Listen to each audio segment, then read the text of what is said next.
nothing better than watching Dan's face there as you click the introduction button and then just stop it because you've forgotten to push go live first.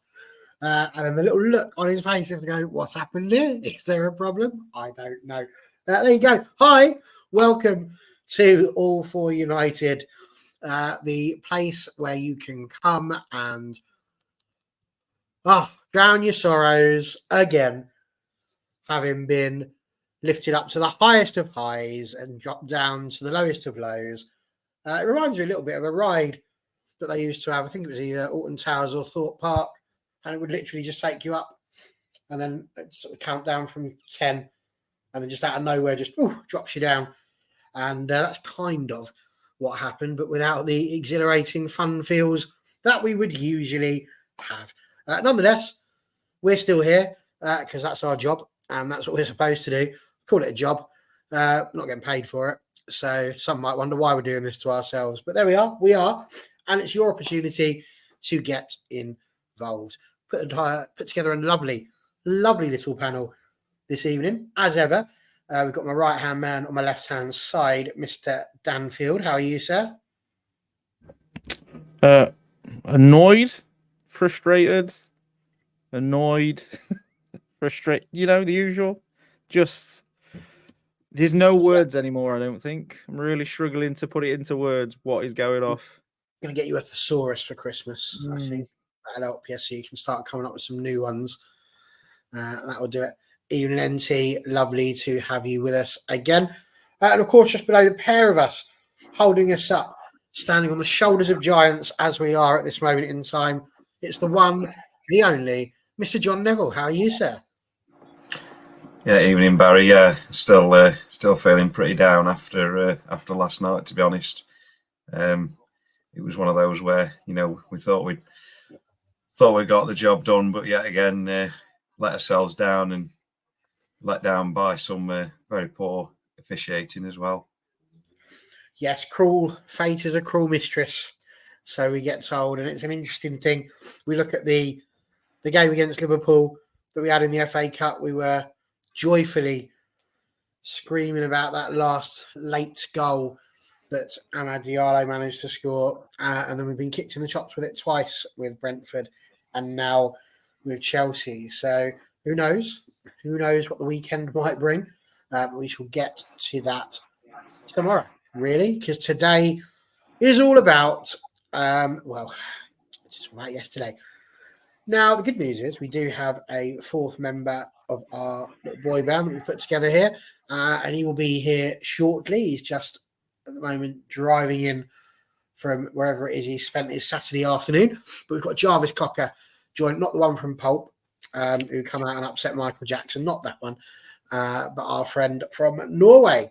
So we are looking forward to having him on the show as soon as he arrives. And once he does, he will jump straight on. But for now, I suppose we should just begin with, again, we're not going to go massively in depth. I've got my old tactics board ready to come out and show you some bits and pieces that will just help us as we're talking through the 7 major moments of the game. But John, let's go to you first. It wasn't the result that we wanted. It wasn't the result that I think we expected, but it was the game that we expected. Lots of goals, both ends, defences causing problems for themselves. What did you make of the game? Yeah, like you say, it was extremely end-to-end open, not sort of very typical United game as when we play one of the sort of rivals, but it was certainly attackers on top last night. Wasn't surprised that we went behind, and probably even less surprised that we went 2 down. In fact, I probably thought going 2 behind was probably a good thing in a way, because it mean we actually start to play a bit, and of course we did end up turning it round. But I don't think even after Brentford, we could have foreseen what was coming in those last few minutes, sadly. it's one of those. Not sure quite what Connor's playing at here, which is a bit too good, in my opinion.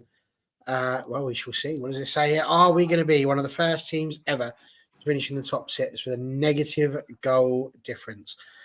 Quite possibly.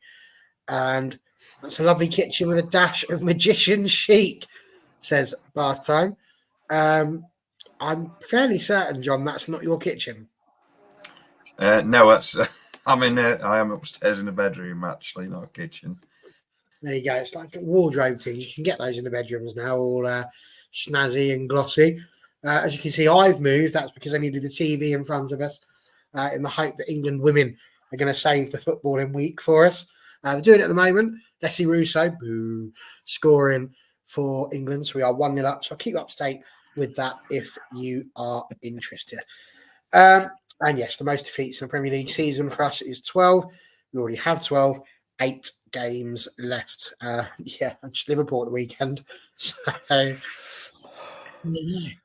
that's where the magic happens, John, apparently. And so we'll leave you with your own interpretations of that. That must be the magician chic bit that he was talking about. But there we go. Dan, let's throw it over to you. You obviously had a chance to watch the game. What was your overarching thoughts? Just wanted to answer this really quick. Life would be the answer to that. I'm at a loss for words. Obviously, we'll go into it in more detail, but the response to what happened has been mad for a start on social media from certain people, certain journalists. You can see that they're using it to spin against the club. It's frustrating because if that game finishes 3-2, there's a quite a positive spin being put on the result, the game. We'd be talking completely different to probably how we're going to talk. And it's crazy to think that 2 moments of madness will have us questioning the whole performance in general instead of picking pieces, if that makes sense. It's just so hard to watch it anymore. I was saying to John backstage when I came on, once the penalty was given, I didn't even react, and I don't know whether it's just because we're so used to stuff going wrong at the minute, but I just thought in my head, there's going to be another one. They're going to get another one. And then when the other one went in, I just did it. I just sort of went, well, it's been one of them seasons. We're talking about a game where we've lost 2 centre-backs, injured, one played 20 minutes. It's just, I feel like someone's put a curse on Ten Hag. I feel like he must have done a deal with the devil or something to win the League Cup last season, and now this is the punishment for it. I just don't understand how it can keep going as bad as it has in terms of luck for him. We'll talk about the officiating a bit more in depth, but just some of what we're seeing it's mental, really. It's so hard to put into words. Yeah, I personally can't wait for that conversation. NT said I was annoyed and exasperated even when we were 3-2 up last night. Wasn't surprised we lost the game. We've seen this sort of thing too many times this season. I've lost the energy to care anymore. And I think that's the bit that's worrying at the minute. Box saying we sat deep, stopped attacking at 3-2. Well, we shall see. But I can confirm that the legend himself has managed to enter the building. So let's bring him up and see how he's doing. Jarvis, how are you, sir? Sorry for being late. I just arrived home at time, but everything is Friday night. Not a problem at all. Well, we've literally just done the introductions and our general thoughts of the game as a whole. So just what was your feelings, I suppose, really more than anything, as the final whistle blew last night? Oh, what a show, I was so disappointed, when they scored at the end of the game, because everybody thought that we had won it. And again, in the dying minutes, we concede goals, and it's a devastating feeling in a way. So no, I'm not happy about it. The game itself was, I think for me, it's too open. I'm not a big fan of this chaos type of football like Ten Hag is trying to do. I personally like more control, possession-based control, and I think in the dying minutes maybe we should have tried Amrabat or Eriksson or both, just to try to dictate the tempo in the game and settle down and try to get control of the game. But we just kept going with the craziness, the chaos. Mason Mount did a good impact at the end of the game, trying to calm it down. They were trying to play a little bit of rondo on his side, but again, we cave in when the pressure keeps rising, and the way we lose the ball, the way we lose our marking, the way our attack is pressing up and our defense is backing down in a way, creating big gaps, and all of this combined makes us extremely vulnerable. And again, 28 shots. Are we going to concede 30 plus shots every game on average? It's not sustainable. It's not. I mean, I saw a stat that within that game we had our 500th shot against us so far this season, which is a ridiculous number. It's insane. And when you think of it, because I can accept it if Sheffield United had 500 shot, that will be more, in a way, but we shouldn't concede that many shots every game, and especially against teams that are better. We are better than Chelsea. This Chelsea team is not a good team. You could see it that they provided us the first goal with Caicedo, and I think they just let us into the game because they are as chaotic in their way to play as we are at the moment. So there's no way for them to control a lead too. So you see, that's a problem. Yeah, it was certainly tough, as you mentioned. Bath time here saying I saw a clip of this gentleman last night showing the most patience I think I've witnessed from a human being. And I think he was talking about you, Jarvis. So whatever you did last night, well done, sir, for holding it in. Box saying Rashford put in a good shift, and I don't know if that's sarcasm filter on or off. I genuinely, I'm not saying he did, I'm not saying he didn't, but I've seen so many things on social media that I genuinely have oh, there we go. Baltime saying I've got sympathy for Rashford, but he's taken rest attack to an entire new level. NT, I don't think any of this is part of Ten Hag's plan. The question is, why is it happening constantly, and why can nothing be done? Yeah, that's a good question. That's a really good question, and I've been thinking of it, and we debated that last night on MUFC Release TV. So I'm not sure if any of you guys have a solution. Well, we'll see if we get there. But we're just going to point this one out. Dan starred it, but it was a classic regardless of the result. It's a classic if you're a neutral. It's one of those games. That's exactly why I started it, Barry. Absolutely amazing. If you're a Chelsea fan, it's a classic because you took the lead, went behind, and then had the miracle turnaround that we're used to having.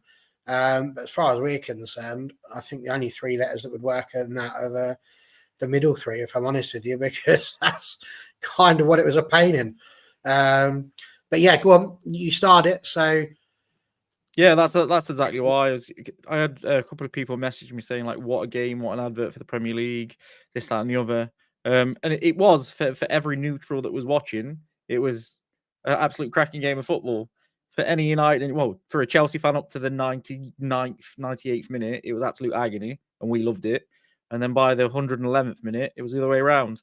So yeah, that's why I started that one. It's a great point. I'm sure loads of people enjoyed the game. It's not enjoyable when you're part of it. And I just wanted to touch on this one and something Jarvis has just said, actually, in terms of, I actually think Chelsea are in a better place than we are at the minute. It sounds mental to say it. I think if they win the game in the hand, they're only 2 points behind us. They're doing it with a young team with not many older players in, and they've sort of put their faith in youth. So I think this will come round in Chelsea's favour faster. I've said this for quite a few weeks. It will come round in Chelsea's favours faster than it will us. We're playing this chaotic football with several, what you would call, I'm going to do this, world-class players in Casemiro, Varane, and Fernandez. And that's the difference for me. You wouldn't, Chelsea's young kids, in, like, say, Cole Palmer, for example. It's absolutely mullering anything that our young kids are doing at the minute. And it's not a dig at the young kids, but we're supposed to have these really major world-class professionals around them. Shouldn't be chaos. You can understand Chelsea's being chaos because it's a lot of young kids, bar Thiago Silva. So you could understand a little bit of chaos in the play, why they get a bit used to Pochettino playing together, etc. It's completely understandable.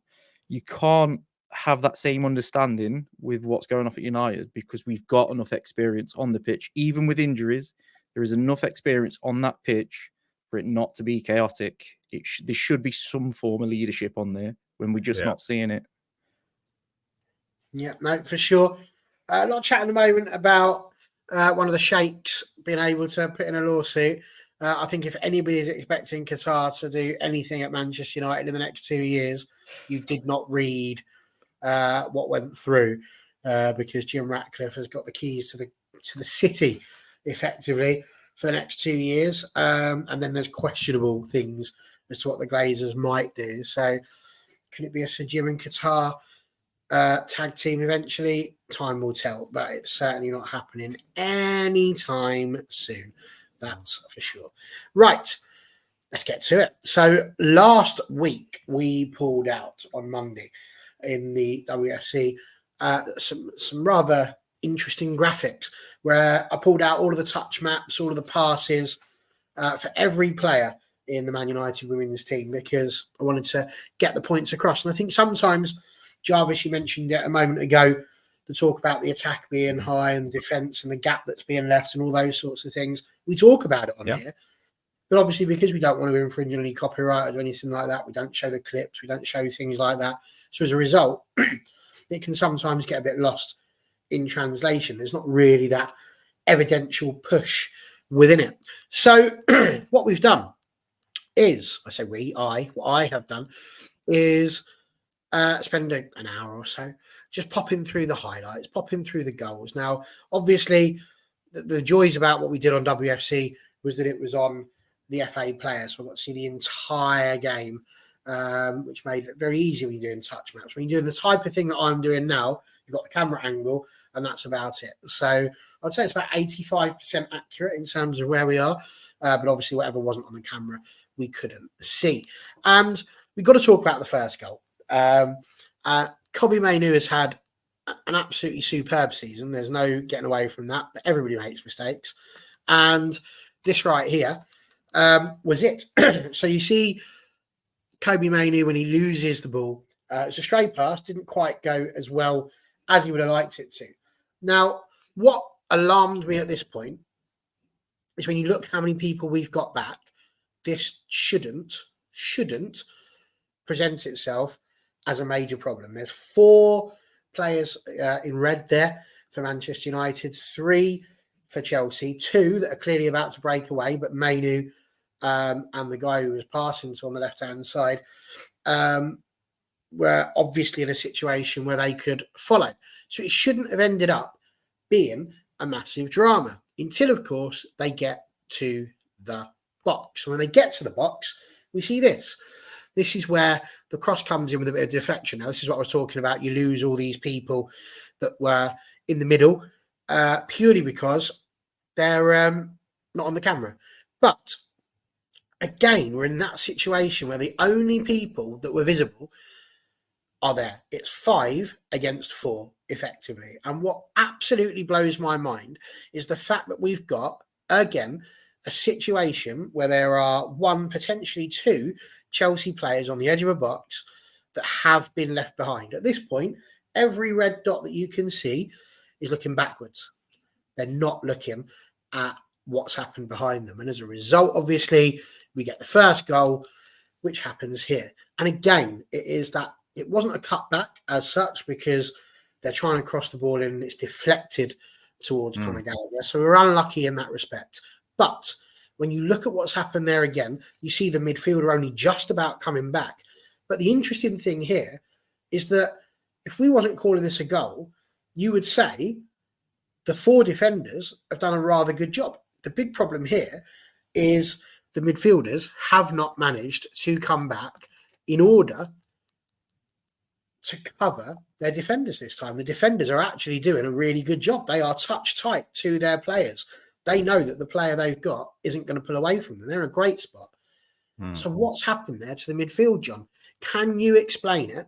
How have we managed to allow that to happen for that first goal? Well, it's very similar, if not sort of carbon copy, almost to the Brentford goal, isn't it? On Saturday, it's must be some very poor tracking back from the midfield. The fact that they've both been allowed to get a free shot on goal completely, as much time as they wanted. So that there's obviously some sort of something not quite right there in regards to who's the defensive midfielders covering back four. Sorry, John, I was just a little bit amazed that I was about to put this on the screen. Mainu hasn't done anything. I don't know if you mean he hasn't done anything wrong, or if you just mean he just hasn't done anything and you think he's overhyped. So you might want to help me out with that one. So I'm a bit ambiguous. Where you're going, isn't it? So the benefit of the doubt on that one for the moment. Dan, you've just seen the same pictures that everybody else has seen there. Why are we? Because we spot this week in, week out. And that was why I decided I really wanted to do the graphics for this, because it shows it time and time again. Why is it that we're allowing late runners into the box? Because they know they can do it. It's always down that side, always on our left back. Dallo, nowhere to be seen. And then, of course, the ball into the middle. And before you know it, we're one down and the game's barely started. It's because the players don't understand the tactics. So if Dallo's in essence playing is inverted, he's going to go inside. So your centre midfielder or DM should be covering the space. They never cover the space, and then they're always then on the turn. And because they're on the turn, they're not paying attention to what's coming, or they haven't got there quick enough. And then that's why we're conceding constantly from the cutbacks. But I've got to say, that is tactical. That is a tactical decision from the manager to the players to continually do it, which is why we keep conceding what we conceding. Ten Hag is looking at that and saying, and he said it in his press conference afterwards, he is not bothered that we are conceding 20 to 30 shots a game because we had the fourth best defense in the league before kickoff. So it doesn't bother him because some of these shots, let's be honest, some of them are 30 yard, 20 yard, just effort straight at the keeper, which you can defend. The problem is the amount of cutbacks we've conceded this season are absolutely mad. But that isn't going to get better while he wants Dallo to be inverted and while the midfielders aren't covering the run or following the space. I got criticised a few years ago because I said Jordan Henderson was vastly underrated for what he did at Liverpool. And this was why he was one of the reasons why he was vastly underrated, because he would literally demand, if Robertson went forward, the midfield man next to him went into that space, because he was basically the tactician on the pitch. So if he spotted a mistake, he would then be the general and get someone in there. We don't have that. There's a moment yesterday which sums up Man United perfectly. I don't know if we're going to go into this later, Barry, so I do apologise. Kobe Mainu is absolutely ruined off the ball by Gallagher. He passes the ball, Gallagher steams through the back of him. Everybody just watches it happen, and there isn't a single reaction to it whatsoever. I think Casemiro had gone off at that point, but it happened in the first half as well. Mainu got a bit of what looked like an arm to the face. Casemiro wasn't happy about it, but no other of the 10 players on the pitch even reacted to an 18-year-old kid being basically smashed into by Gallagher after the ball went. And it's this issue. It comes across to me as there is not enough players on that pitch with the ability to control the team on the pitch, which is why Johnny Evans has been massive for us this season when he's played, because he's good enough to do that. And it's mad to think that a club like Man United haven't got a general on the pitch. We've had 1, 2, 3, 4 for the last 3 decades, but in the last decade we just don't have them anymore. Like, we've signed some quality players, we just don't have that general that's got the ability to understand the tactics on the pitch and describe them to the players around him. Everyone seems a bit too quiet.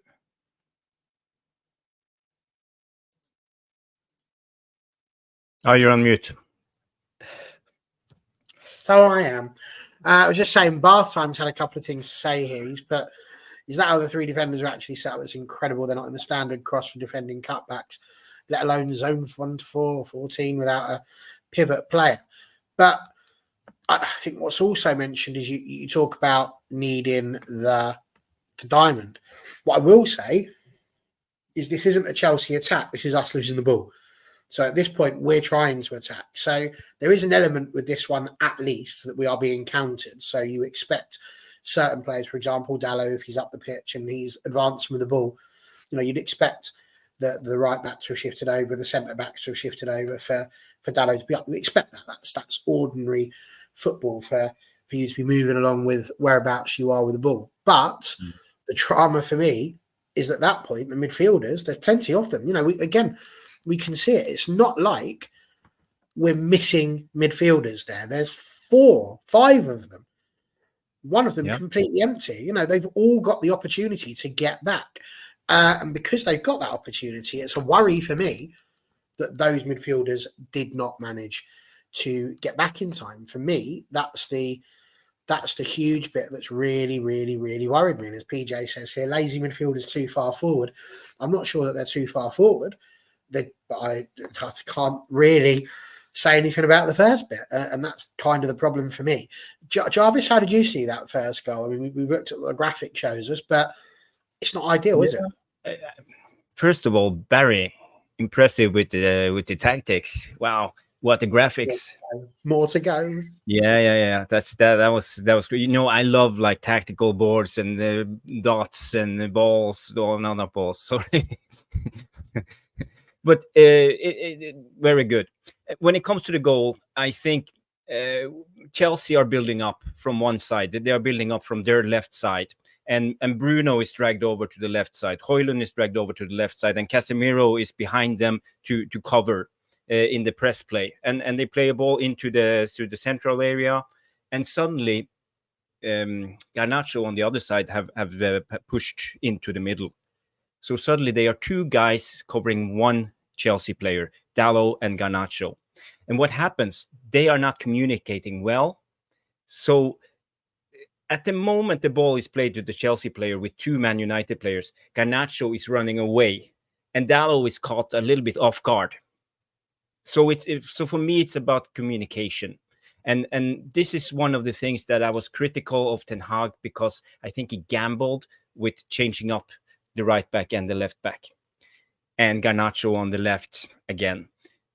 So for me, you could see the first 20 minutes, everything was out of sync in a way. It didn't work well, and that's a clear evidence that it didn't work, because Garnacho and Dallo wasn't really aware of their spatial awareness wasn't on the mark at the moment.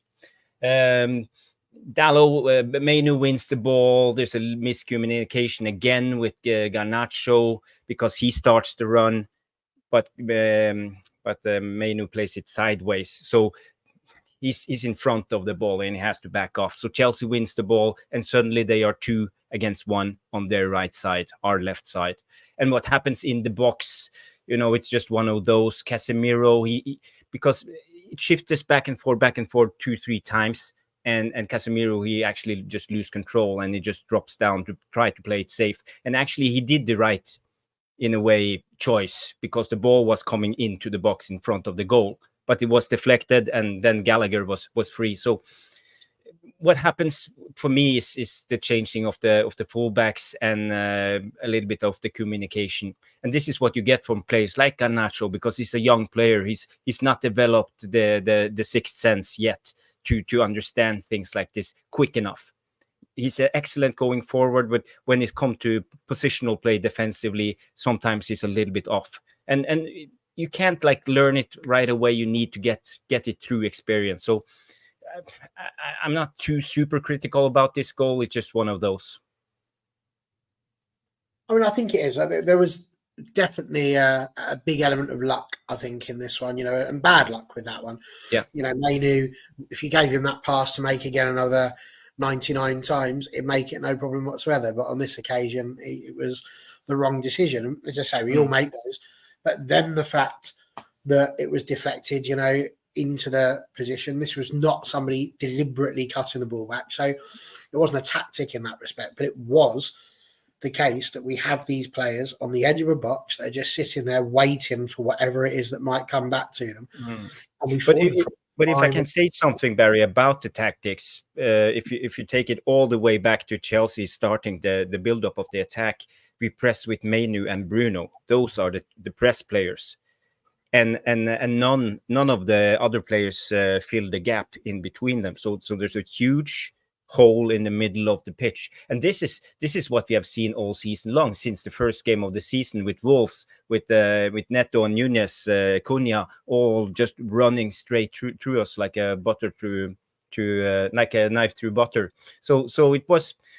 This is again a thing. I'm not sure why Ten Hag is choosing to press with our number 8s again and again, because it empties our midfield. No, for sure. I will say again here, Onana weak wrist again for the Gallagher goal. I mean, I'm not even sure he got a hand to it. I think it went underneath him. So I don't think the strength of his arm had anything to do with it. It was more where he put it. Oh, he did. He did get an hand to it. Did he? Yeah. Oh, trying to help play to it then. He's like, he was expecting it to go a bit further away from him than it did.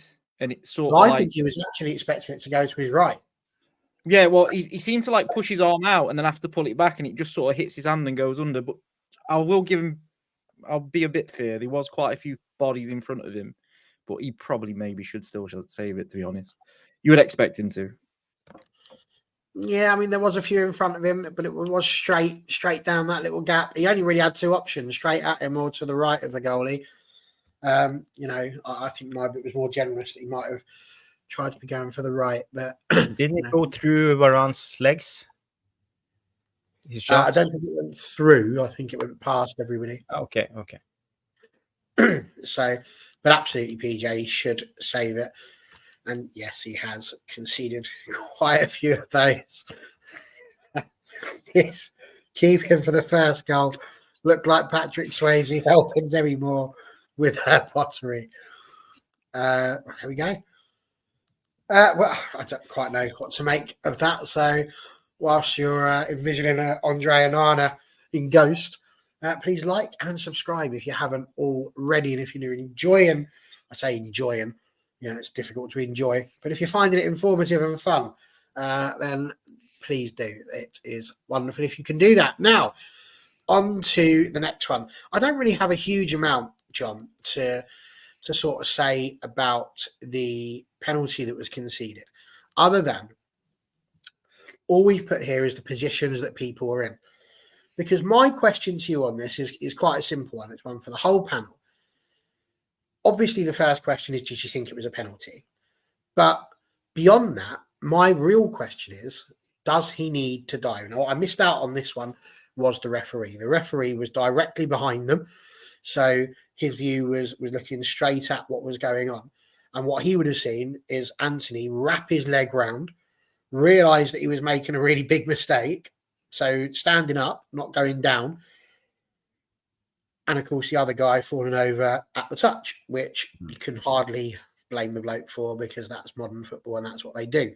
My question is, should Anthony at this point, bearing in mind the layout, bearing in mind how things are, he could see that as he was running towards the guy, should he not have just checked his run and tried to get in around the back and try and block that ball rather than committing?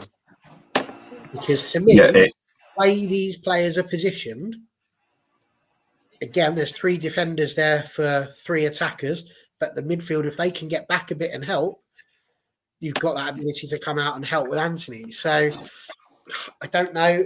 I don't feel, whether it's a penalty or not, that you should have made the challenge that you made. No, it was very silly the way he went in. It was totally unnecessary. I mean, you could see on there, there's no other Chelsea player in the penalty area at that moment. So he's given the Chelsea player an excuse to go down. I mean, personally, I don't think that should be a penalty anyway. But it's the sort of thing that goes against us, especially when we play at Stamford Bridge. And it's the sort of thing that nowadays does get given as a penalty. So yeah, it was very naive and silly of Anthony to do what he did, but still deep down, I don't think it should be given as a penalty. But yeah, totally unnecessary, really, when there's not really any threat there from Chelsea. I mean, it's an interesting one because again, if we just throw it back up there, he was saying, "Where's the fullback?" Well, the fullback is on the edge of the area at this moment in time because it's Anthony who's sort of followed his runner in. People saying he's already checked his run, but I mean, it's basic, isn't it? Get goal side of your marker. Don't allow them to be. You want to be between them and the goal. You don't want to be in the position that he was in. He had, as John said, he was naive enough to get himself caught in that position. And then rather than letting the run go, he obviously tried to make a challenge. And the challenge was Paul Scholes-esque because he had no chance of getting that football. And before you know it, it's a penalty. What did you think? Was it a penalty? And was it the right decision from Anthony? I think the problem is he's not tracked his man, so he's let his man go, and then because he's let him go without tracking him quick enough, he's got the wrong side. I would argue, in that situation, if you're going to give a penalty away, you clean the man out trying to get the ball. The way he's given the penalty away is more frustrating than anything because he puts his leg across, realizes this is a bit silly, so tried to pull it away.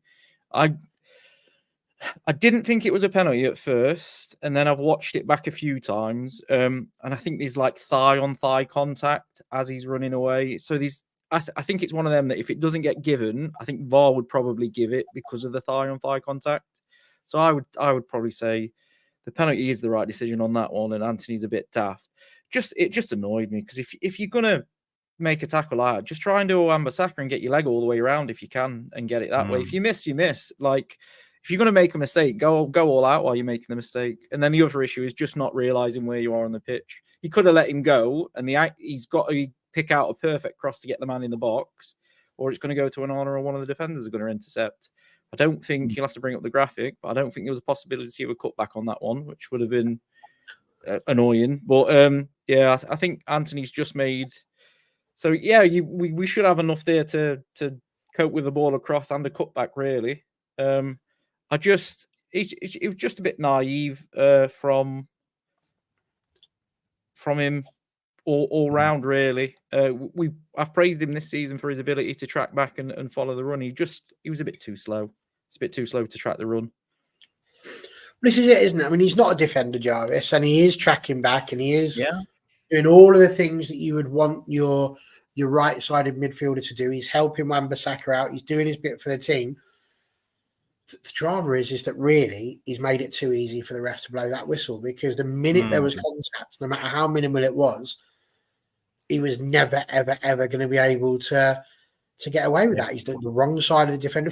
Now, I would argue if he's the other side of the defender and he's between him and the goal and he does that, I don't know that gets given as a penalty. I think it's because of the fact that he's in that position and he's more desperate because he could have stayed on his feet if he's between the goal and the ball. So that same movement, I think we've seen those before not get given because of the fact that it's just a tussle. The odds aren't on the forward scoring. In this one, forwards only got to turn in and they've got a shot on goal. So it's always going to be given as a penalty, wasn't it? Yeah. I think you are completely right, Barry. But the thing is, I think Anthony was a little bit arrogant or nonchalant when he was running back. He had like a 3 to 4, maybe 5 yards.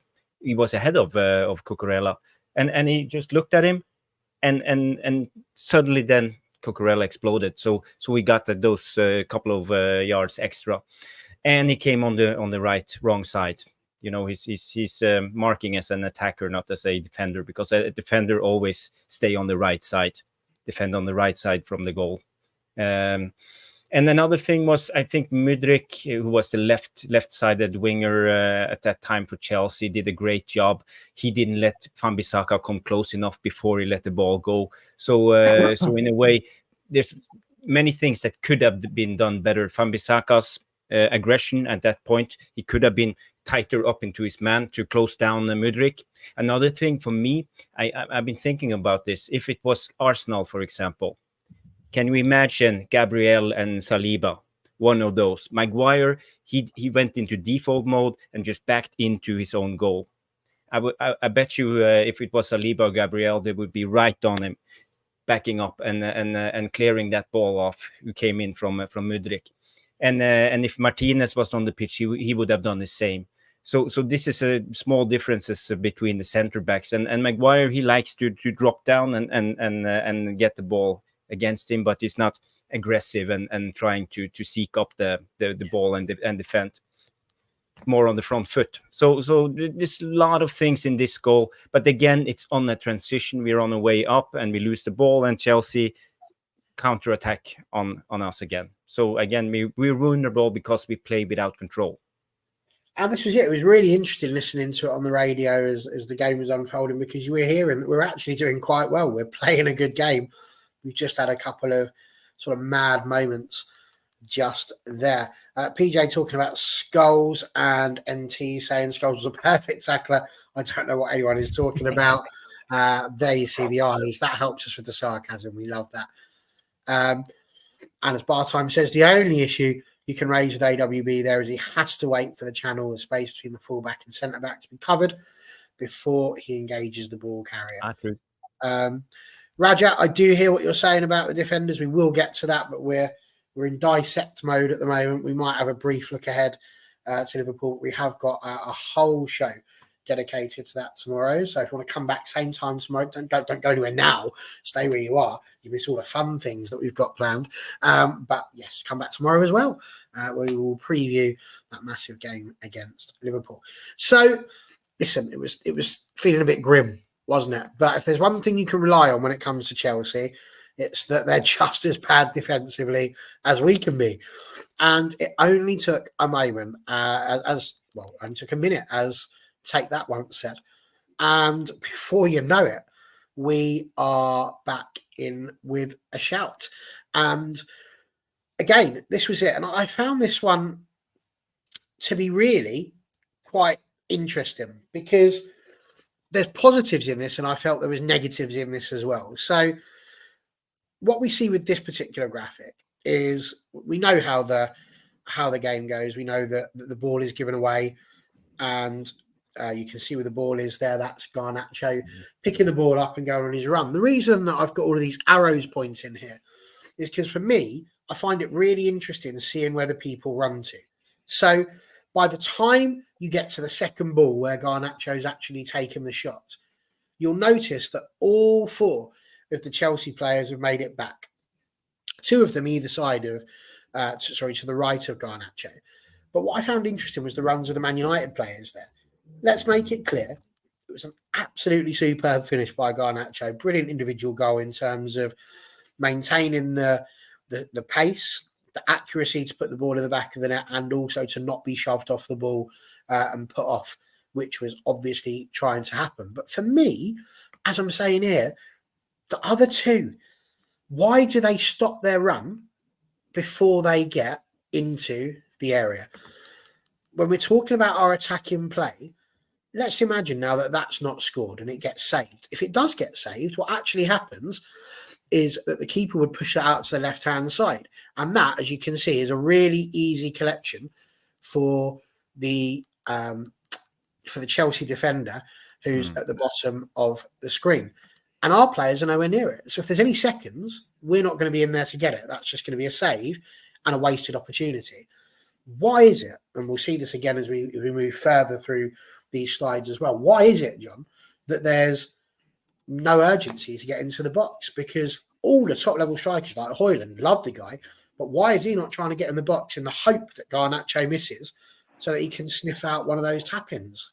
What's going on there? And what did you make of the Garnacho goal? Because this is meant to be positive, not just us having a go, but just something that came off my head there. Yeah, it was very composed, bit of play and finish from Garnacho. He got quite a fair way to run with the ball. Still, when he picked it up, and it was a fantastic sort of finish. Really, I sort of sat the keeper down and he went the wrong way, but I'd not really noticed about the other players sort of stopping, whether they've just got that much confidence in Garnacho that you just thought, he's he's going to get this. That's the only thing I could perhaps think. But yeah, you think Hoyland would probably would want to be there if there was a potential for a rebound and a tap in sort of thing. So yeah, it's a little strange that in a way. You just don't seem to get the sort of there's not really like the sort of poachers out there anymore in modern football, is there? I don't think. You don't seem to get people that are just sort of there waiting opportunistically for an easy tap in nowadays. Yeah, no, absolutely. And Barton talking about a standard attacking transition there. They're moving to wide areas to clear the box. Dan, that might well be the case, but ultimately, John's right as well. Garnacho, we know, has got great quality, so they're sitting there and thinking he might, he's more than likely going to score. But as NT says, he wears blinkers, won't be getting the pass. Even if they're not, you follow the ball in. Like, I'm going back to when I was younger and I was playing football. One of the first things you're getting told if you're going to play up front. Hang on, I've got a thing for this.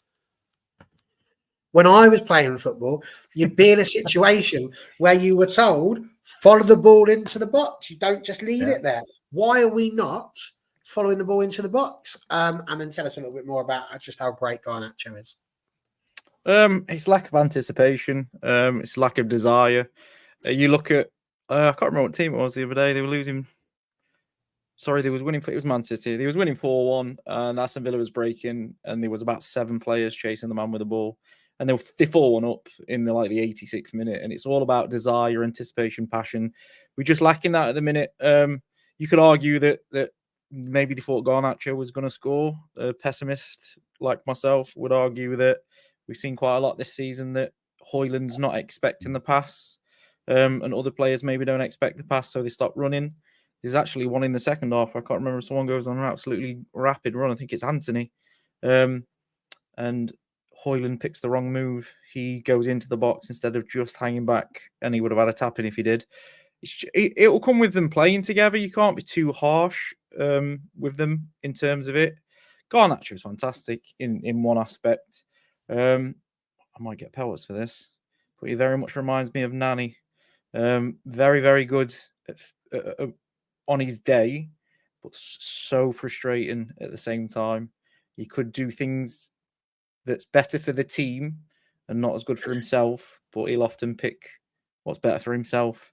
But hopefully that comes with age. It never came with Nani. Nani was always frustrating when you watched him. He'd either score a 30-yarder on his left peg against Spurs, or he'd fall over in the box when he could just pass the ball. So, yeah, I rate Garnacho massively, and hopefully that experience that he gets in the first team, what he's got this season, it's 30 starts in a row now for him, 27, something like that. It's quite a few. All this experience this season will do us the world of good next season when he's getting his head up a little bit more and he trusts his teammates a little bit more, and him and Hoyland get a bit more of a partnership going. It's a great finish, though. You can't moan about his finish, and he showed great pace as well, which was good. I'll tell you what, as well, just to mention it, Anthony had that Cucurella on absolute toast for most of that with speed, and we've not seen that from Anthony in any game. So either Cucurella's really, really slow, or Anthony's been doing extra running in training. I'm hoping it's the latter. Yeah. Well, it'd be good. It wouldn't surprise me if he's been doing more in training, because I think that's half the problem at the moment. But we will get to that. And again, I hear what people are saying, Jarvis, saying that we're not necessarily doing the overlaps, the passes aren't necessarily coming, so therefore you can understand the negativity in terms of wanting to make those runs. But I mean, I don't often ask for validation, but I'm not wrong here, am I? You follow the ball into the box. You've got to, because if you don't, you're not going to score, are you? If you want to win the lottery, you've got to buy a ticket. Yeah, I think you're right. In a perfect world, Hoylund would have been more attacking at that moment, and I talk about off the ball movement, and his movement would have helped Garnacho and made it more difficult for the goalkeeper to make a choice where to go, right or left. But the finish was superb. I think they all got put off because of Anthony's recovery or save on the sideline with Bruno's fantastic pass forward. It came down with snow on it, and because it was right up and right down, and he saved it. So basically, I think everybody, including the Chelsea defenders, thought the ball was going out of play.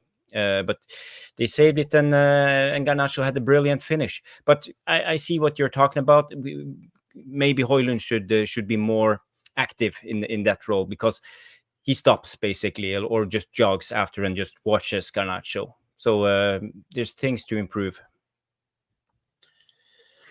Thank you, NT. I was starting to worry that I was getting a little bit worried. And again, this is exactly what I'm saying. It's about percentages. Where is the ball more likely to go after a shot, spilled into the middle or out into the wide areas? And this is my entire argument. So thank you for making it for me.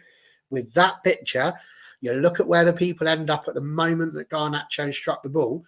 The only players that are going to be getting a spilled out ball that goes into the middle, the left, or even the right is a Chelsea player. It's not a Manchester United one, because we're not showing the desire going forward. So I feel like we're on the same page.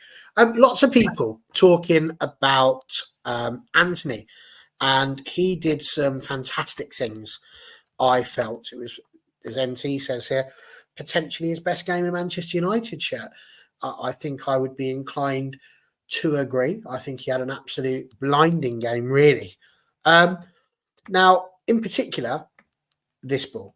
Let's just get rid of that. Sorry, one moment. Oh dear, it's all gone a bit wrong. There we are. So when we look at it this way, this is, again, a really interesting moment for me, because Anthony's obviously the person with the ball. He's the one who puts the pass out to Garnacho on the left-hand side. The dot behind Garnacho, that's Dalot. He's making up some ground. The dot just behind Anthony making the pass is Bruno Fernandes. Now, again, the reason why I've broken this up into two is because lots of people talking about Bruno Fernandes, his ability on the pitch, the way that he thinks about the game. For me, this moment's massive, because the ball comes over to Garnacho, as you can see. Look at the amount of defenders. Again, we're talking about an attack. Really, we're looking at sort of 4 or 5 Manchester United players. You may not be able to see him, but Højlund is stuck in between 2 blue Chelsea players just on the edge of the D, which was quite entertaining, because I didn't see him until I sort of went, oh, where did he come from? And I moved the video forward a little bit. But it was really interesting to see that at this point, Fernandes has only made a tiny little run. And it's only when the ball is knocked back to Dalot that obviously we can see where the movements have taken place. We've got a few more people, but again, only 2 people in the box. The rest of them around the box. Where are they hoping that ball is going to go? You talk about your percentages. Where's the ball going to end up? Well, if the goalkeeper comes out and collects that, granted, we need players back ready to run. But if he doesn't, if he punches it, who's that going to? All he's got to do is punch it out into the left-hand side. There's no danger for them. But what I thought was really good about this goal, John, was this bit just here. I love the fact that Bruno makes the run all the way from that spot in the back. And what's brilliant about Højlund in this job is how he gets in between Fernandes and the defender, because he basically acts as a blocker without doing any fouling whatsoever. And as the ball comes over, it's a free header for Bruno Fernandes. The goalkeeper's obviously then coming the other way towards the post, and as a result, Fernandes with a great header for 2-2. At this point, you've got to be thinking, game on, Man United are going to go on and win this, surely. Yeah, I mean, getting back into it as quick as we did, you thought we were probably going to go and win on, carry on and win, comfortably, and probably, get another goal even before half time. I mean, obviously, it was a fantastic cross into the box, which we don't really see enough of by a long way, I don't think. And it was nice to see somebody making a late run into the penalty area to get onto the end of it. So yeah, it was quite a pleasing goal, that was, from our point of view. Very good. And as NT says here, just brilliant to have him in the right position from a centre forward's point of view as well. So yeah, absolutely. Dan, what did you make of that goal? I thought it was a good goal. I just find it interesting that it's one of them goals where we've sort of, bypassed the middle of the pitch and gone to the wings, which we don't seem to be doing enough of. I agree with John. We're not getting the ball in the box enough. There's too much, I would say, trickery going off, or the wingers trying to get inside and get a shot off going off instead of just hitting the byline, getting a cross in.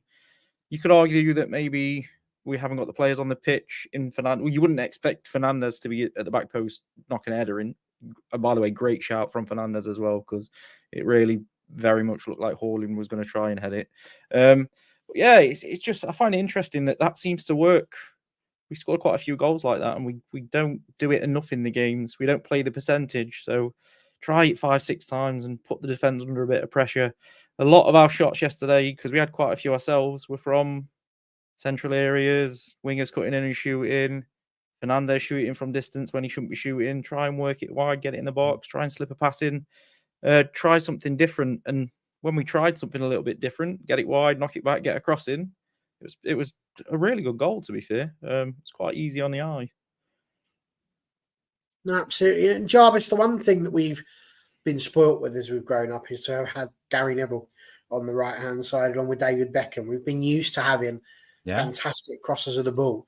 I would argue that out of our defensive-minded players, and to a degree, even our sort of wing players, Diogo Dalot is probably the best person in terms of delivering a ball into the area in that fashion, to have somebody just come in and nod it in at the far post. Would you agree with that statement, sir?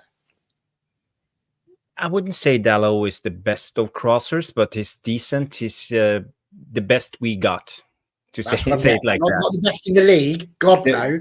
The best. He's not Trent level in a way, or Beckham level. But the goal reminded me of the old Van Gaal days when we had Ashley Young on the left back, and we always had Fellaini coming in late on the far post, heading it. So this goal reminded me of those type of goals, and actually it's quite smart of Bruno to understand that we have a right-footed left back, so he would have used a little bit of time for the cross to come. So I think Bruno understood and knew that he had the time to arrive late into the box.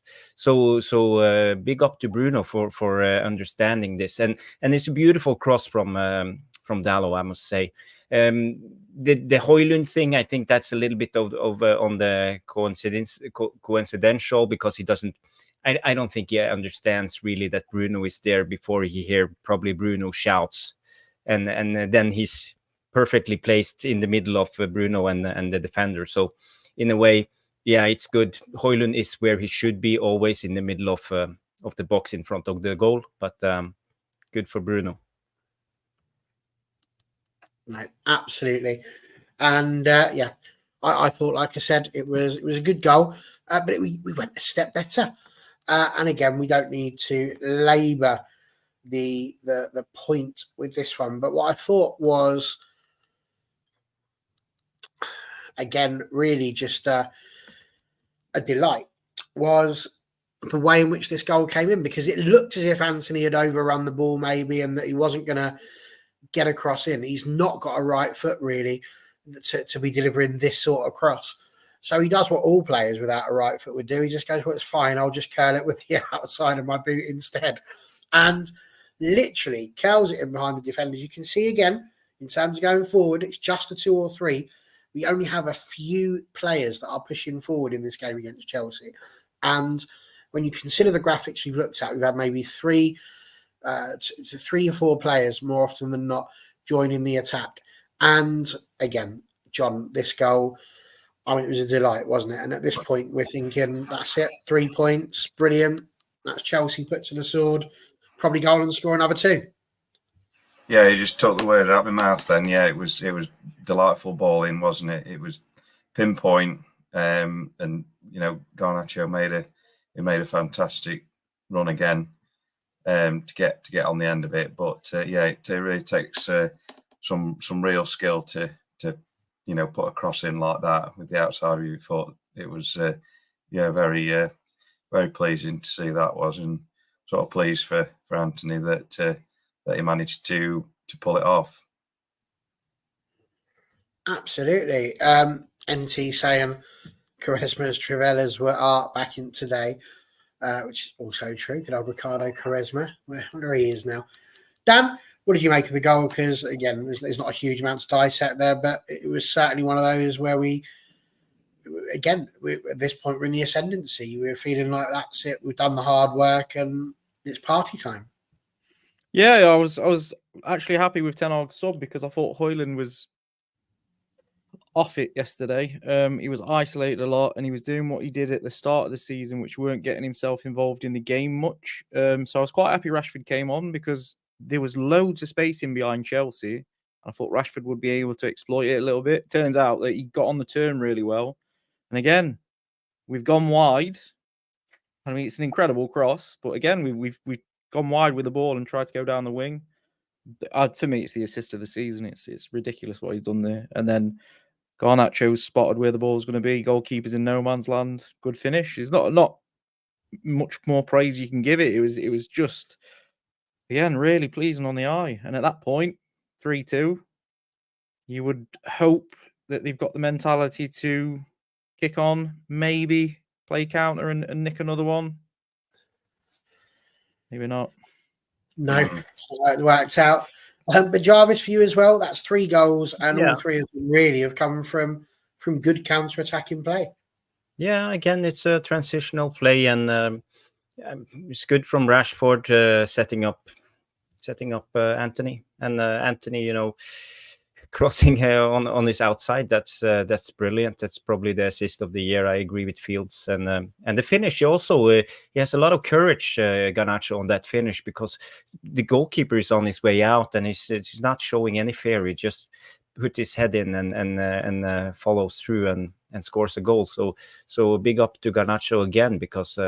You have to be a little bit tough to face a goalkeeper. Garnacho is not the biggest guy, and it comes out a huge goalkeeper like this, and yeah, that's good. He wanted that goal, so brilliant from Garnacho.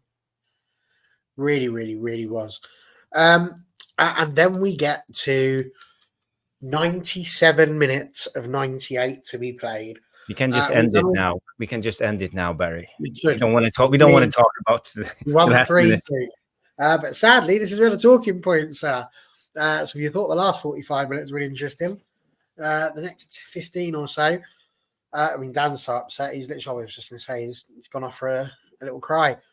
Box said earlier on, when I saw the Dalot penalty live, I thought it was a Stonewall, but after every replay I saw it looked less and less like a penalty. Rajat said earlier, Dalot, Bruno, and Nacho getting overplayed. All Dalot did was trip out his hands out, and he ordered a penalty.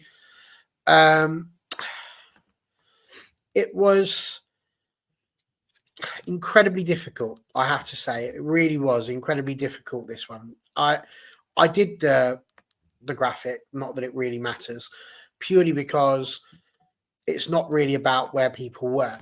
This is where we were. The reason I did the graphic was to show that actually defensively at this point, we were doing okay. There's enough people there in good defensive positions. There's nobody stood on the edge of the box apart from the referee. There's no dramas there. At that point, you're looking at that and you're thinking that is, again, a reasonable defensive setup, apart from the fact that Dalot is currently behind his player. And then he proceeds to go all Norman Wisdom on us and falls over. And at that point, touches the back of one of the heels of the attacker, and as a result, the attacker goes down. Now, Dan mentions that he has 4 steps. Again, the videos that I've seen, I've only seen 2 of them, and they're all from pretty poor angles. The question for you, John, really is very simple. Do you think it was a penalty? No, definitely not. No, I mean, I've seen a replay today where it's sort of zoomed in and slowed down, and I don't know whether it's been altered or not, but there's no actual contact between Dalot's foot or leg and the Chelsea players. There might be just like a tiny little touch on his back or his hip, but it's no way enough to put his momentum off to send him down to the ground, that's for sure. No, it was basically a dive in my opinion. And the VAR was looking at it, and I think they basically bottled it in terms of overturning the decision. There should never have been awarded a penalty. That shouldn't. Yeah. No, absolutely. This sounds like something out of a horror movie, MT, if I'm honest with you. Almost had a heart attack as I sent that last comment. I had a massive spider crawl down its web about 4 inches away from my face. Had to trap him in a glass and escort him off the balcony. I'd have given him a right hook. It would have been a straight up. Have one of them. See you later for that one. They said here once the third goal went in, I knew they would score again. Dan, my question for you is the same, but I know that you're angry because of the fact that you fell over and you don't know what else you're supposed to do. I saw a comment somewhere on Twitter today that said it was an accident and surely for it to be a foul, it has to be intentional. Now, I don't agree with that statement. I think that a foul is a foul if you are impeding the progress of the other player, regardless of whether you meant to do it or not. That's why things like manslaughter exist when you start looking at the law. You can't say, well, I didn't mean to do it. And they go, oh, well, if you didn't mean to, that's fine. Don't worry about it. That family won't care about it because you didn't mean to do it. Isn't how it works. That mistakes happen. You fall over, you've impeded their progress. It's irrelevant. But did he? Because John's just saying here he didn't see any contact. Do you think he did impede the progress of the Chelsea man? No, not even a little bit. So as they run into the box, I've seen the replay that John's on about, and they actually miss out in the replay that you've seen, John. They miss out the contact. There is slight contact between Dalot and the bottom. So that's important to me. The bottom of Madueke's foot. So he kicks the bottom of his foot as he's running. And when I say it's minimal, it is minimal. The annoying thing for me is he takes 2 steps on his left and 2 steps on his right. So that's 4 steps in total. And then he chucks himself, he folds his left leg away from Dalot and falls. And someone said, oh, well, he had his hand on him. All right, that's enough to send somebody down. The issue for me is if we give him penalties for this, football is in a tough situation because I'll point you back to a Man City Liverpool game 4 weeks ago when McAllister got kicked in the chest by Doku, and that wasn't a penalty. But Dalot slightly touching the bottom of a boot is then a penalty after the lad takes 3 or 4 steps before going down. It just doesn't make sense to me. But this is the point. Football's a contact sport. For me, it's a penalty. If he kicks him and he trips him, it's a penalty. If you slightly touch somebody, but it doesn't impede their run, which he carries on, then it can't be a penalty because he's not impeded his movement. His movement's carried on. I genuinely think, and people don't understand that professional footballers think this quickly. Madueke's gone the 2 steps and he's gone, angle's bad, can't get across in, goalkeeper's covering his near post, but I felt someone touch me. I'm going down. And that was the decision-making process in his head. And again, I'm not one for conspiracy theories, but it's a lifelong Liverpool fan that's given that penalty. It is literally a lifelong Liverpool fan that has given that penalty against Manchester United in the 98th minute of a game. Why is he anywhere near refereeing a Man United game at the professional level? That's baffling to me. And let's be honest. Sorry, he's serious there. He's an actual Liverpool fan. Yeah. Yes. Yeah. He's a Liverpool fan. That's out. He literally came over from Australia to referee a Liverpool Legends game because it was one of the things he wanted to do before he retired as a referee, or the chance. He's not to allowed to referee Liverpool games in the Premier League. No, but he can referee. Yeah, thingy. It's the same as the game on Sunday against Liverpool. It is a Manchester-born referee. How is a Manchester-born referee allowed to referee Man United versus Liverpool? Like, he's not a Man United fan, he's a Man City fan, so he's going to have a bit of a deal on the day on what he's doing.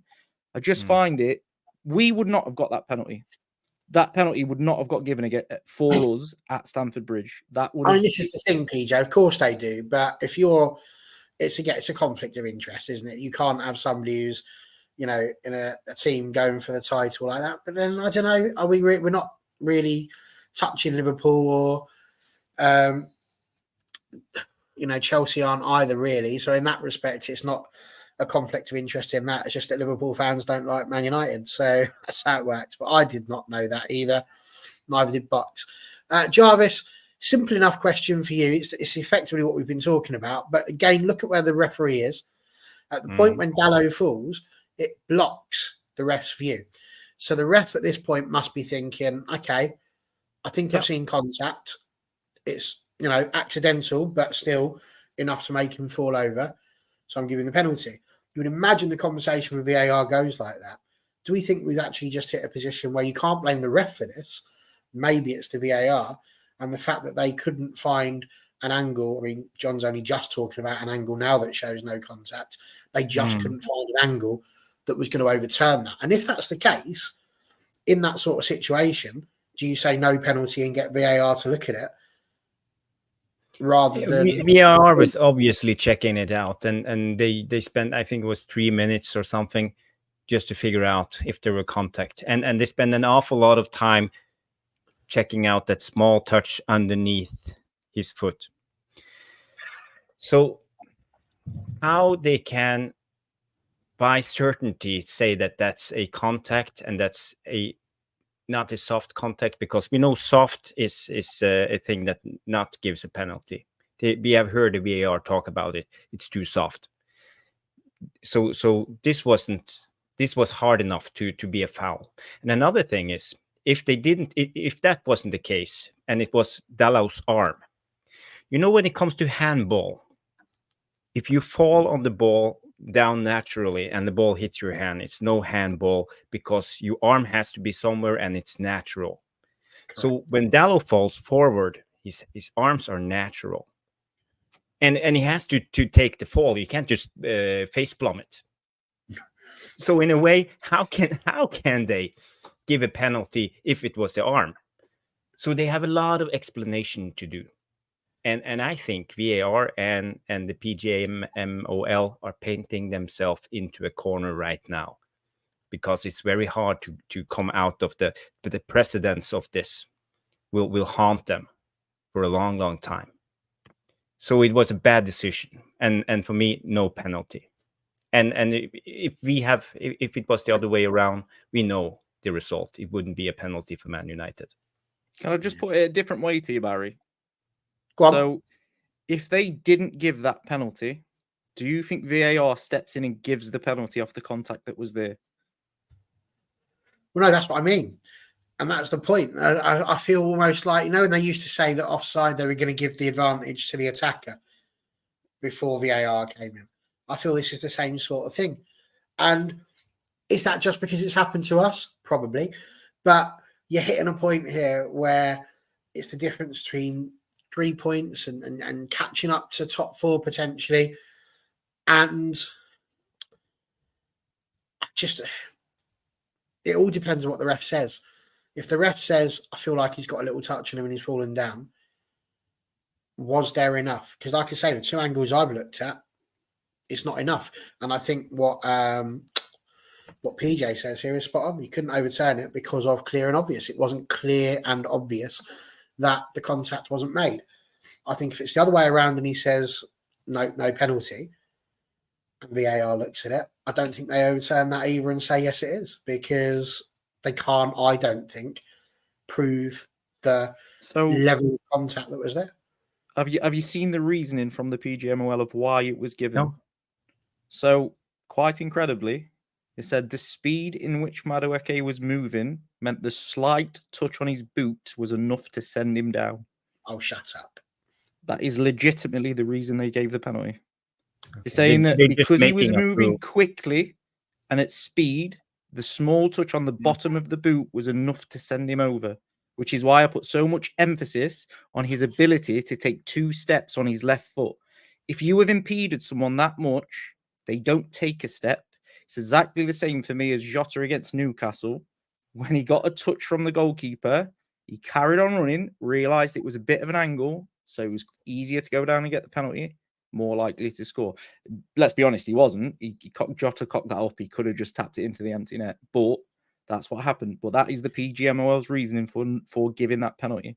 They said that because Madueke was moving so quickly. Now, I guarantee you that happens to a Man United player before the end of the season. It's not given. I can remember one against Newcastle where Jadon Sancho was tripped. I can remember one against Crystal Palace where McTominay was running past the defender. The ball goes, the defender cleans him out. It's not a penalty. And then, like I say, you go back and you look at the Doku on McAllister. That is a kick to the chest that they don't give as a penalty.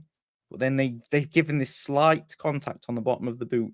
And Howard Webb came on national world TV and said, "Oh yeah, well he just sort of get the ball before he kicks him in the chest." Oh well, fucking hell, that's it then, isn't it? He got the ball first. It doesn't matter. I would respect them more if Howard Webb came out afterwards and say, "Sorry, we made a mistake." Yeah, exactly. That would be that. I would take my hat off. Okay, no problem. I respect that. But they are defending their own mistake, and that's just making it worse. My issue is they've got themselves between a rock and a hard place, which is it's involved in far too many subjective decisions. Now, everybody hates Man United, so there'll be 99% of people saying that it definitely was a penalty. Chelsea fans will definitely say it's a penalty. Man United fans will be like, well, this has happened, this has happened, this has happened, this has happened. And it comes back to tribalism in football. You will always just go against, well, most people will go against the team that they just don't like. Even though the decisions are terrible, they'll be like, yeah, deserved it because you had Howard Webb in your pocket 20 years ago. All right, okay, that makes it perfectly fine then. But no, I was just disappointed. And again, it's not just about that decision in general. I was disappointed with the referee overall. When he went to 3-2, there's an incident in the corner with Maguire and Jackson. The ball gets blasted at them.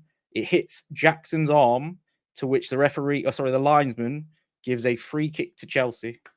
And Maguire is absolutely baffled about what's going off. And then there's a couple more. And I'm still baffled at this one. I don't know whether different TV coverage has got to see it. But Enzo on a yellow card towards half-time. There's looks like an arm off in the face of Kobe Minu. Casemiro goes mental. Still haven't seen a replay yet. And then, like I was talking about earlier, Gallagher, Mainu's passed the ball away. Gallagher absolutely cleans him out. No booking. And it's honestly the referee performance. And I would argue that he made a couple of poor decisions for Chelsea as well in terms of breakaway fouls. They just don't seem there at the minute, the referees. I think Howard Webb's got a massive problem. Oh, well. And as NT says here now, I think the way the ref pointed to the spot looked like he was really enjoying it. I've got to be honest, when I saw the ref blowing the whistle, it almost looked like he was not sure. And that was what got me. It was like, it wasn't a confident, that's a pen. It was might be a pen. And basically they are, can you confirm? And of course, unless we get the audio actually released, we'll never know quite what that conversation was, and I'm not sure we'll ever find it. And misery likes company, so before you knew it, we were in that wonderful situation where this occurred. Now, a lot of people talk about Bruno Fernandes and his captaincy abilities, John Neville. This one really grinds my gears because Bruno Fernandes is the player that you can see on the near post. Now, we talk about cutbacks. This blows my mind. Again, defensively, loads of people in the middle like you would expect for a corner. We're pretty covered. What I can't get my head around is that this player is on their own. This player obviously being Conor Gallagher. Now, what's frustrating here, John, is that Bruno Fernandes, when you watch it, is stood on that post going, somebody needs to get him. You can physically see the arm. He's doing the whole point. He's going, get over there. Bruno Fernandes can see it. He's shouting at people to do it. And indeed, somebody does eventually come running out to him far too late because the ball's already gone to him. And as a result, it deflects off of Scott McTominay and goes in, and we end up not just not getting a point, but walking away from a game that we should have won with absolutely nothing. Why? Why have we, again, we're speaking about defensive frailties and why we're so weak. How are we just letting players be on their own for a corner at that point in the game? I know, it was shocking, wasn't it, really? I mean, I said before we started, as soon as I saw that they, taking it short and Palmer was in all that space, I thought they're going to score here, and they just sort of lost their heads, hadn't they? They were still sort of reeling from the equaliser, the penalty, probably still feeling that it was, unjust, and then just lack of awareness and concentration from the corner, and second later it's in the back of the net. But obviously somebody should have been sprinting out to him, throwing the body at the ball, closing down before he had time to get a shot off properly, and obviously they didn't, and it was too late. It takes a deflection that sends an Onana the wrong way, and that was that. Yeah, the heads are gone. We're saying there, NT was it 80 seconds between their third and fourth goal, something like that. But was not very long at all. It was 90 plus 10 and 90 plus 11. So, must have been about 80 seconds. It really did. Dan, we'll throw it over to you. Like, Bruno can see it. The world can see it. We're still not doing it. What? How are we still in a situation where we can't see basic defensive marking? Don't let the person be on their own. Somebody's got to get out there. Was it just clever from Chelsea? Were they just a bit too quick on the corner and we weren't set properly? What do you reckon? Possibly. For me, it's lack of leadership. I genuinely, I've seen a picture barrier where 4 players are pointing. 4 players are doing what Fernandez does, and they're pointing that the space is there. But you just need, and I think I said this on another show, you just need someone to, in a training meeting, something, just bring this up. Fernandez should have ran as captain. He should have gone and he should have said, someone get on the post to cover the man. The issue Fernandez had probably in his head was, if I leave my post to go chase and they score and it goes inside this post, I'm going to get a big old rollicking in the team meeting. But that then comes down to the job, doesn't it? So Bruno's doing his job. It must be somebody's job. Well, because the defenders are doing theirs. There's enough players there for somebody. And to be fair, we saw it in the graphic. We do have a player who runs out to the ball. So why is it taking him so long? Again, you look at it, 2, 3, 4, 5, 6. So there's 8 Chelsea players in that box and 3, 4, 5, 6, 7, 8, 9 United players. So it's not like we don't have the numerical advantage to do it. Well, it's the setup at the corner. So they work on all this stuff in training for weeks and months, and they'll go into scenarios where it's the last minute of the game, and this is what they're going to do, and they're going to get a man on the post, and they're going to make sure the tall men are at the front, or whatever they decide. You would argue that it's either the left back, the left midfielder, or the centre forward that should be covering that space wide if everyone's in the box, because that's what they would usually do. It's just, and this is what I'll say now, it's really, really poor from in-game tactics point of view. I more than guarantee a better player or a better set of players, say a Rodri or a Roy Keane, will go back and they're screaming their balls off, telling them, there's a man free, there you go. I don't care who goes, just somebody go, because it's in-game management. And I think that's a really big problem for Man United, Ten Hag. We lack a tactician on the pitch. You can do the tactics until you're blue in the face in the week in training and everything else, but you need someone on the pitch that's good enough to relay the manager's message if it's not working, to think, do you know what, we might need to just change something here and get the message across if it's not working. And we can say it till we're blue in the face, but we have not got that person at the minute. That person isn't at the club. There's nobody that's going to be able to take that stature. We need to bring someone in that's a leader. I said it about Varane the other game. The last game we played. He's a very, very good player. He's won Champions Leagues. He's won the World Cup. But Ramos was the leader on the pitch, not Varane. And we need a proper leader. And they've not even got to be a big name. This is why, again, I'm going to say Jordan Henderson, but this is why Jordan Henderson was so good for Liverpool. Not because he was an excellent, great player and this, that, and the other. He were all right. But his ability to take what the manager wanted onto the pitch and direct them players, which is what Van Dijk does for them now, was second to nobody in that squad. And it's why it was so successful. We just haven't got it. We haven't got the quality of captain, player, tactician on the pitch that we need. And it's it's not going to improve until we get it. I just don't see that kind of player available for us in the summer. So it's just going to be a long one. I don't know where you get that player from, to be honest. But I reckon Anderson was a better captain than Gerrard, but there we go. He also mentioned here about the holes needing to be filled, and I actually think it's the other way around. I think they're too busy trying to fill holes and not not paying attention to the people that do need to be marked. It's that whole thing of, do you mark the space or do you mark the player? And I think when you're defending a set piece, absolutely you mark the players. Jarvis, we'll let you round it off with this point, really. Evans going off, took 80% of the Nous leadership experience, the whole team with him. We lost Evans. We lost Varane, both through injury, which we know is, a bit of a drama, to be honest. What do you reckon? Did that have an effect on where we were? We ended up with Kambwala and Maguire, which is probably likely to be our defence this weekend as well. What did you think? Was it that? Were they just too quick? What was going on? I mean, again, you're marking the space, but I don't want to be that guy.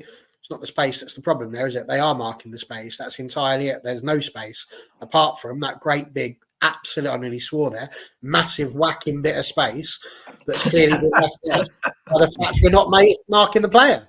I mean, I don't lose it often, but that player needed to be marked and wasn't, and hence we lost it. You can mark space players as much as you like, but the thing is, Barry, when it comes to a moment like this, it's the 101st minute of the game, I think, and we just conceded a goal. It's about handling the emotions of the game. And I think a lot of our players were just waiting for the final whistle, and then they got a penalty. And then they scored. And now they are attacking us again. I think they were boiling. Their pulse was 210 at the moment. They were on the limit. And then it's not easy to think clear. You have to have the experience. And a player like Johnny Evans could have saved us in a moment like that. But sadly, he wasn't on the pitch. And you have a lot of players just running around, looking everywhere, pointing, shouting to each other, but no one is in charge. And that's a big problem. And this is not the first time this season and last season, and I would say the last 5 years, we have no leaders, we have no generals, no one who takes actual control of the game. So that's a big problem. And the mentality part of the game to stay in focus, learn to have focus in every position, learn to forget about the goal, just play on. That's the thing. We have too many. When our captain, Bruno Fernandes, I'm not having a dig at Bruno Fernandes, but it spreads when he always runs around and wave his arms, and he's too erratic in a way. And young players like Garnacho, like Dallo even, and Højlund, and players it will rub off on them. They will learn to act in a way like that. We need more leaders who's calm and composed in the dying minutes to see games off, because now when with the new added time and stuff like that, this will come over and over again. Games will be played into 100 minutes a lot of the times, and we need to figure out how to do this right. And we saw it against Brentford. We saw it against a lot of teams this season, and it seldomly tips our way. Only the game I remember now is the Liverpool game. But besides that, there's no one. We always lose these close battles. So, but I don't know if it's on Ten Hag or the players or what to do about it, or we just lack the right leaders. I don't know. I've got an interesting stat for you, Jarvis, on that one. We've been involved in 28 goals after the 80th minute, 14 against and 14 for. So it's just... Okay. It's like they're going gung-ho, but you're watching it and they're not going gung-ho. The frustrating for me on the last goal before the corner, before it happened, someone really should have got to Dallo and said, it's happened, just cool your jets, don't try and make up for your mistake. And that's what he did. He tried to break into space that just wasn't fully there. He gave away a bad pass, and then suddenly he was on the counter-attack again. And I just wish we had a player that sort of just quiet word with him after the penalty. Just calm down. It's happened. We can get a draw still if we just stay concentrated, stay positioned, etc. I just on Ten Hag and whose fault it is. I just don't know anymore. I don't know anymore because some of these players are playing way below their capabilities, and some of the tactics are more than questionable. It just comes back to me: do we want to go through this again? I will always think that Solskjaer should have been given the chance that Ten Hag should get now. So let some of these players go first. I'm just going to bang the drum again about the future of the Premier League team going forward. We're down to bare bones. So just sort of do what Chelsea are doing. Blood some of these younger players that have got a future at the club. Johnny Evans was not fit to play yesterday. Now, on the last stream, I said, do not blame the medical team. Do not blame the thing. That is a decision from all of them. The manager, the medical team, training staff, Johnny Evans himself. He shouldn't have been anywhere near that pitch. It should have been Kamwala coming on. Yes, he played really well. Yes, he was good when he came on. There's no arguments against that. But he's injured again. And I would argue the same with Varane. Varane probably shouldn't have played. It was too quick of a turnaround for him. Again, it's on everybody. Why are we not just playing Kamwala and not running into these issues? As a collective, we're making really silly decisions. And now when we play Liverpool, so instead of Kamwala playing against Brentford or Chelsea at Stamford Bridge, who have been not great this season, he's now coming into Liverpool at Old Trafford, which is a massive game. Yeah. So it genuinely wouldn't shock me to see him do something completely different. Someone suggested Dallo at right centre back. It honestly wouldn't shock me to see him do something really different so he doesn't have to pay Kamwala. But this is the situation that he's got himself in. Refusal to just take the risk. Ahmad was on the bench yesterday. I'm not sure how he's not got a kick with the way the game was going. You think bit of counter-attacking football? I've not seen him mentioned that Ahmad's last involvement for Man United was scoring the winner against Liverpool in the 120th minute. You think he would be good for 10 minutes against Chelsea when we was winning 3-2? It's such a big collective that it's a bigger problem than this summer's going to fix. We have to have the mentality that next season's going to be just as hard. Speaking of all of that, I just want to go through a couple of the starred comments that we've had. We've got those around. So, John, this one here, Dallo is right centre back. Rajat also mentions maybe Varane's ready for the next game. To be honest, the way that Rafael Varane is, it does not seem like he's going to be 100% this season, if I'm honest with you. It might just be... Surely, Barry. Sorry? Surely, with Varane, Fergie would do this because I've heard about it. You would go to Varane, you would say, you are not playing in the Premier League. Your next game is Coventry City in the FA Cup. Concentrate on that because you're not involved in any match day squads, nothing. I want you fit for that game. I need you for that game. That's it. Don't risk him for them to get injured in what is now the biggest game of our season. Surely. They've done that. But you're Dan and John was who I asked there. Poor little John who's had to sit there and listen to you rant for the last half hour. That's all right. He loves it. That's up, John. Don't be so polite. No, Dan's John, right there. what would you do? No, Dan's absolutely right about Varane. Definitely, yeah. Just wrap him in cotton wool. I mean, the league's done with now for us, isn't it? Basically, it doesn't really matter what happens from now on in. So just make sure we've got a proper fit back four for Coventry in 2 weeks, whenever it is, 2-3 weeks. So as regards Sunday, I would presume it'll be Maguire and Kamwala at centre back, and then Dallo and Wan-Bissaka, whichever side he decides to play those two on, sort of thing. There's not really any other option, I don't think, that I can think of. And like, so the crazy thing is, if you put Dallo centre back, who goes left back? And that's where you end up. That's a big problem. It's not like we've got players that we can just move around. It's got to be Dallo, Wan-Bissaka, Maguire, and Kamwala. Jarvis, quick question for you from Rajat, because he's put a few things through, a few questions, but we haven't got a chance to get them. Would you keep Casemiro? It's a tough one. I'm not sure if Casemiro is done. You know, he's won so many Champions Leagues, and he's a top player, and he dragged us over the line last season. For me, I think we have changed our style now. We play more on the transitional side, counter-attacking. We don't keep possession. It's a lot of running, playing in the midfield.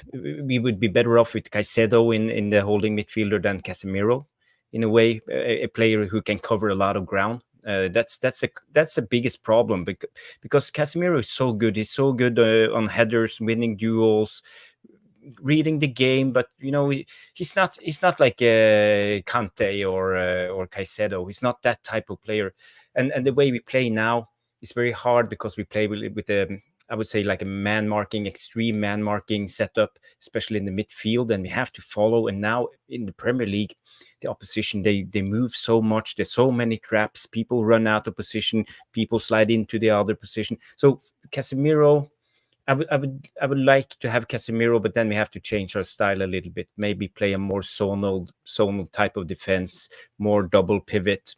Then Casemiro would be perfect, and I would have him for at least 2 more seasons. But if we are going to continue this path of transition, open play with a big gap and man marking in the midfield, no, I don't want to keep Casemiro. I want to bring in someone else. There you go. Fair points around. Right, let's wrap this thing up then. The season injury time, we've conceded Rice 96, Jesus 101. I know it's Jesus, but it's Easter, isn't it? Tell 92, Neto 95, Iwobi 97, Haaland 91, Asia 99, Palmer 100, Palmer 101. So just in case you weren't feeling miserable enough, Box thought he'd throw a little bit more in. Quick question round for you, Dallo or Garnacho, who's our player of the year this year? It's difficult panel. I mean, I'd argue there's possibly other people you could choose as well. Come back at the end of the season when we do our player of the year, because it's not that positive today to be talking about that sort of thing. NT, apologies. I mean, if I were you, I wouldn't be sleeping tonight just because you've got massive spiders flying about 4 inches in front of your face. But if it's the fact that you're worried about who's playing centre back on Sunday, come back tomorrow. We'll really give you nightmares then. And the last thing, by the time you know you can make animations with Tactical Ward and show the whole play, I don't know if that one does this. To be honest with you, it's the first time we've thrown these boards up at all. And I hope that it has been nice and helpful for people as we're talking these things through. It's much easier to see it visually. So I hope you guys have enjoyed at least the fact that there was something a little bit different about today, and it not just being a whinge fest, even though that was where we could have ended up. Jarvis, where can people find you should they have enjoyed your inane ramblings this evening? Yeah, you can find me on MUFC Release TV and United Wheel Therapy, and I'm sometimes on this channel. And Absolutely. Twitter, Bowley77, as you can see on the text right here. And we are looking forward to getting you back on again. We know we're going to try and get you on with Stu at some point soon. Yeah. Well done for answering your own questions there. I was literally going to be incredibly sarcastic. And then you worked out yourself. Brilliant stuff. Well done. Just there. Spot on. Not there. I never get it right. There. Just there. So all good. John, are you going to be at the Liverpool game? Yes, I will be, yes. Barring anything going pear-shaped between now and Sunday, but yes, I should be there come rain, hail or snow. Brilliant. Well, cross his fingers that pull something out of the bag again. You never know, do you? Well, very true. Well, here's hoping it's a good day for you. And again, you can see John Neville's brilliant Twitter there. He doesn't say much, but when he does, it's worth listening to. And that's why we have him both on Twitter and there. And of course, Dan's here. Dan's going to be back tomorrow, whatever happens. We have got Dan Bateman, the two Dannies are going to be on. And we also have potentially Andrew Wall back again. I'm sure he's going to have a few things to say about going to London. He thinks it's London that's the problem. I'm thinking actually we've got 5 points in 2 games in London that he's been to, so maybe he should stop going to London, and it's his problem. But there we go. we'll get to that. That's after Okay. Liverpool. Just a tiny game that we've got to get through on that one.